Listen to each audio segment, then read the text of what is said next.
Hello everyone, I'm Alex. Welcome back to Mr. Sir Learning. Today we are going to improve our English while discovering the inspiring life of Subhas Chandra Bose. This is not just the story of a famous person.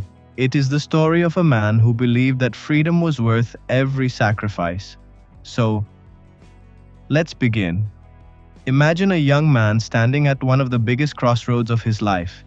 He has passed one of the hardest examinations in the British Empire. A successful career is waiting for him. Most people would happily accept this opportunity, but this young man makes a different choice. He gives it all up because he believes his country needs him more than a comfortable job. That young man was Subhas Chandra Bose. He was born on 23rd of January 1897 in Cuttack, Odisha. His father, Janakinath Bose, was a respected lawyer. His mother, Prabhavati Devi, cared deeply for her large family. Subhas grew up in a home where education, discipline, and service were highly valued. From childhood, he was serious and hardworking. He loved reading books and thinking deeply about life. His teachers noticed that he was intelligent and determined. After finishing school, he studied in Calcutta. He later traveled to England to prepare for the Indian Civil Service examination. The ICS was one of the most respected government services in the British Empire. Very few Indians passed this difficult exam. Subhas passed it with excellent results in 1920, but something inside him did not feel right. He believed that serving the British government would not help India become free, so he resigned before taking the job. This decision surprised many people. It also showed the strength of his beliefs. Soon, Bose joined India's freedom movement. He worked closely with national leaders, including Chittaranjan Das. He quickly became known for his discipline, energy, and powerful leadership. The British government saw him as a serious political opponent. Over the years, he was arrested many times. Even prison could not weaken his determination. His popularity continued to grow. In 1938, he became president of the Indian National Congress. The next year, he won the election again.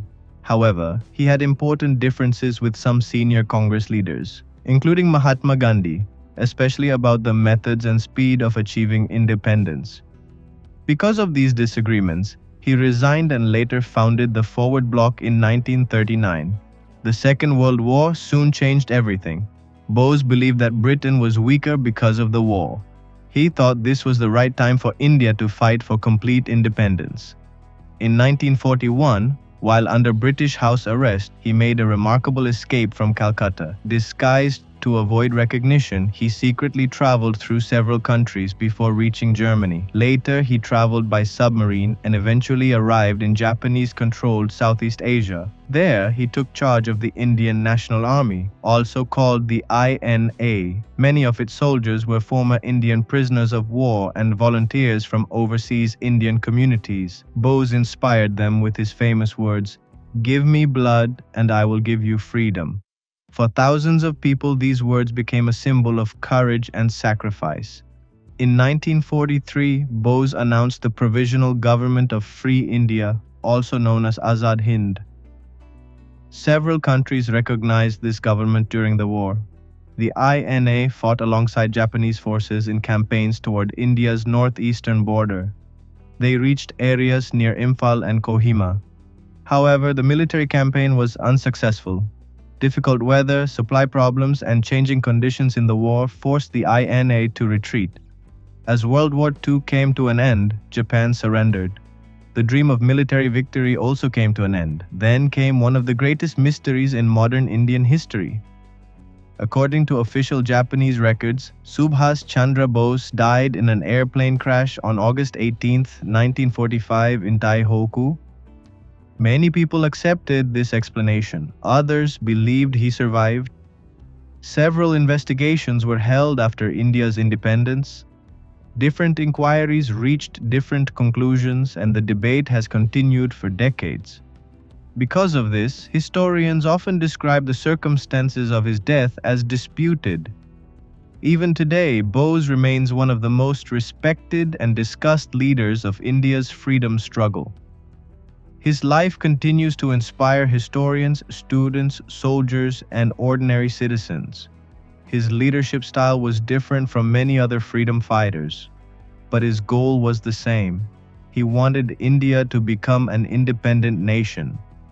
Today, roads, universities, museums, and public institutions across India carry his name. Every year, millions of people remember his courage and his dedication to the country. His story reminds us that history is often shaped by people who are willing to make difficult choices.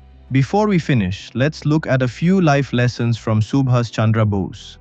First, stand by your values, even when the decision is difficult. Second, education gives you knowledge, but character guides your choices. Third, true leadership means accepting responsibility during hard times. Fourth, courage is not the absence of fear. It is the decision to move forward despite fear.